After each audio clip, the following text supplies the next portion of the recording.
আসসালামু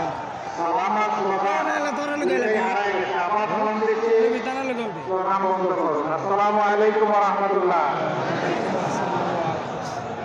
কেমন আছেন আপনারা? আলহামদুলিল্লাহ। আলহামদুলিল্লাহ।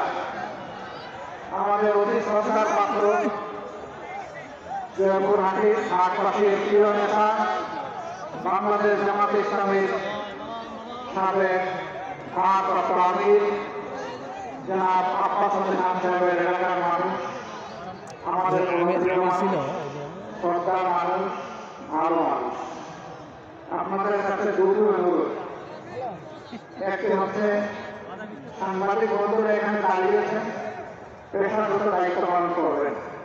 এতে পিছনে যারা আছেন তাদের একটু কষ্ট হবে, আপনারা একটু ধৈর্য ধরবেন, তাদেরকে দায়িত্ব পালন করতে দিবেন। দ্বিতীয় অনুরোধ, আমরা লম্বা বক্তব্য রাখবো না, আমাদের বক্তব্যের অংশটুকু আপনারা হৃদয়ে ধারণ করে জয়পুর হাটের ঘরে ঘরে ইনশাআল্লাহ আপনারা ছড়িয়ে পড়বেন। সেই পর্যন্ত আপনারা সকলে ধৈর্য ধরে আমাদের সাথে থাকবেন ইনশাআল্লাহ। আলহামদুলিল্লাহ রাব্বিল আলামিন, আসসালাতু ওয়াসসালামু আলা রাসূলিল কারীম ওয়া আলা আলিহি ওয়া সাহবিহি ওয়া আহলি বাইতি আজমাইন। বাংলাদেশ জামাত ইসলামী ঐতিহ্যবাহী জয়পুর হাট জেলা শাখা কর্তৃক আয়োজিত আজকে এই বিশাল কর্মী সংগঠনের সম্মানিত সভাপতি, জয়পুর হাটবাসীর প্রিয় নেতা, মাটি এবং মানুষের নেতা, জেলা আমির জনাব ডক্টর ফজলুর রহমান সাঈদ, কেন্দ্র থেকে আসা বিশেষ অতিথি, বাংলাদেশ জামাত ইসলামীর কেন্দ্রীয় নির্বাহী পরিষদের অন্যতম সদস্য, সহকারী সেক্রেটারি জেনারেল, উত্তরবঙ্গের গর্বিত সন্তান, আপনাদের প্রিয় মানুষ জনাব মৌলানা আবদুল ইসলাম খান, মঞ্চে বসা অতিথিবৃন্দ, নেতৃবৃন্দ, শহীদ পরিবারের গর্বিত সদস্যবৃন্দ, সম্প্রতি আন্দোলনে জুলাই আন্দোলনে আহত ভাইয়েরা আমার এবং প্রিয় সহকর্মীবৃন্দ, সাংবাদিক বন্ধুগণ, আল্লাহ তাআলা শুকরিয়া, লাখ লাখ শুকরিয়া, অসংখ্য শুকরিয়া। 15.5 বছরের বন্দী দশা থেকে এই জাতিকে আল্লাহ তাআলা মুক্ত করেছেন, আলহামদুলিল্লাহ। সেই মুক্ত পরিবেশ আজকে আপনাদের সামনে দুটি কথা বলার জন্য আল্লাহ তাআলা আমাদেরকে হাজির হওয়ার তৌফিক দিয়েছেন, আরেকবার আলহামদুলিল্লাহ। প্রিয় জয়পুরবাসী, বাংলাদেশ আমাদের প্রিয় দেশ, আমরা আমাদের প্রিয় দেশকে ভালোবাসি, প্রতিটি দুলাকুনাকে ভালোবাসি, এদেশের দল মত জাতি ধর্ম নির্বিশেষে সমস্ত মানুষকে ভালোবাসি। আল্লাহ তাআলার মেহেরবানি, আল্লাহ তার অসংখ্য সৃষ্টির মধ্য থেকে আমাদেরকে করেছেন সৃষ্টির সেরা শ্রাবণ মঙ্গলবার। যুগ যুগ ধরে দল ধর্ম নির্বিশেষে আমরা প্রিয় দেশে বসবাস করে আসছি। পাশাপাশি শান্তিপূর্ণভাবে বসবাস করা আমাদের সকলের আকাঙ্ক্ষা। সেই আকাঙ্ক্ষা পূরণে কখনো কখনো কিছু ব্যতিক্রম ঘটেছে। যা ঘটেছে এটি অমানবিক, অসুন্দর, অনাকাঙ্ক্ষিত। স্বাধীনতা পেলাম 54 বছর। এই দীর্ঘ পথ পরিক্রমায় একটা জাতি বিশ্বের দরবারে মর্যাদাবান জাতি হিসেবে দাঁড়ানোর জন্য যথেষ্ট সময় ছিল। কেউ যদি বলে বাংলাদেশের স্বাধীনতার পরে জাতির জন্য ভালো কিছুই হয়নি, আমি একমত হব না। হ্যাঁ, অনেক কিছুই ভালো হয়েছে, কিন্তু যদি দুর্নীতি এবং দুঃশাসন না থাকতো তাহলে অকল্পনীয়ভাবে বাংলাদেশ মাথা উঁচু করে দাঁড়াতে পারত। দুর্নীতি এবং দুঃশাসনের কারণে আমরা স্বাধীনতার সেই ফসলটুকু ভোগ করতে পারলাম না। সম্প্রতি দুঃশাসন আমরা প্রত্যক্ষ করেছি, ওটা জাতির মজলুম ছিল। বিশেষ করে আমাদের দলের কথা আপনারা জানেন। আমাদের সম্মানিত সহকর্মী, সিনিয়র নেতৃবৃন্দের সিরিয়াল ধরে 1 থেকে 11 জনকে আমাদের বুক থেকে ছিনিয়ে নেওয়া হয়েছে। অধ্যাপক গোলাম আজম রাহিমাহুল্লাহ, শহীদ মৌলানা মতিউর রহমান নিজামী রাহিমাহুল্লাহ থেকে শুরু করে কোরআনের পাখি আল্লামা দিলওয়ার হোসেন সাঈদী রাহিমাহুল্লাহ, সবাইকে আমাদের বুক থেকে তুলে নেওয়া হয়েছে।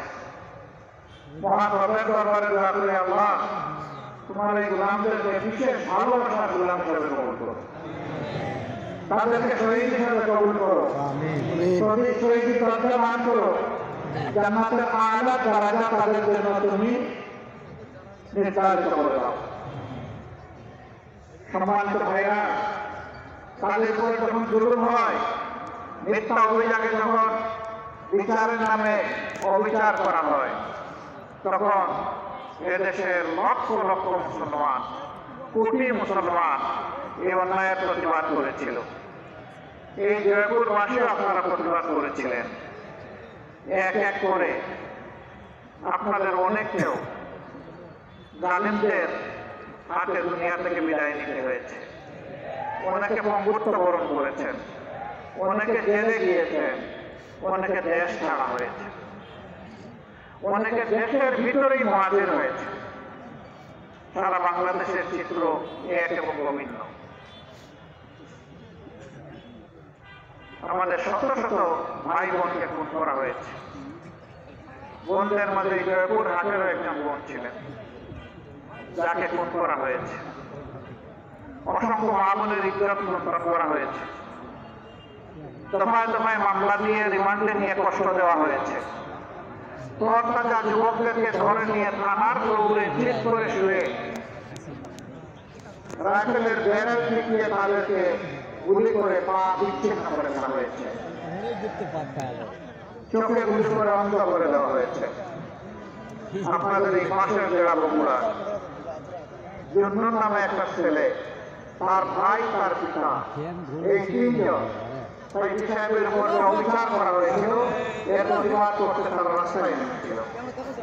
এই জুন্নুন ছেলেটাকে গুলি করে তার দুই চোখ বন্ধ করে দেওয়া হয়েছে। একটা বিষয় নয়, এরকম শত শত ঘটনা। শেষ পর্যন্ত বিগত জুলাই মাসের 1 তারিখ থেকে আগস্ট মাসের 5 তারিখ পর্যন্ত বাংলাদেশকে তারা নরকে পরিণত করেছিল। ক্ষমতার শেষ দিন পর্যন্ত তারা মানুষ খুন করেছেন। তারা সুস্পষ্ট গণহত্যা করেন।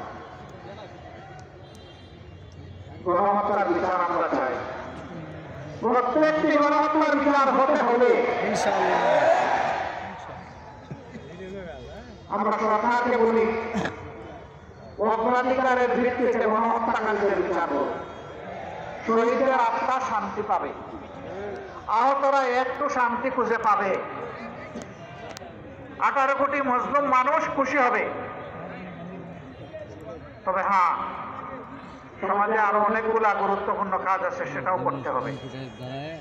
আমার ভাই রফিকুল ইসলাম খান বলেছেন, এতগুলা তাজা তরতারা যুবক, 1500 থেকে 2000 তারা খুন করলেন 1 মাসের ভিতরে।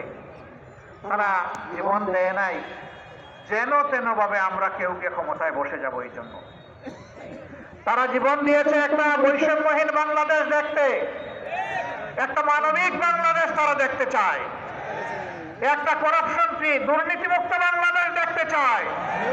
বাংলাদেশে আবার দুঃশাসন ফিরে না আসুক, তা তারা দেখতে চায়।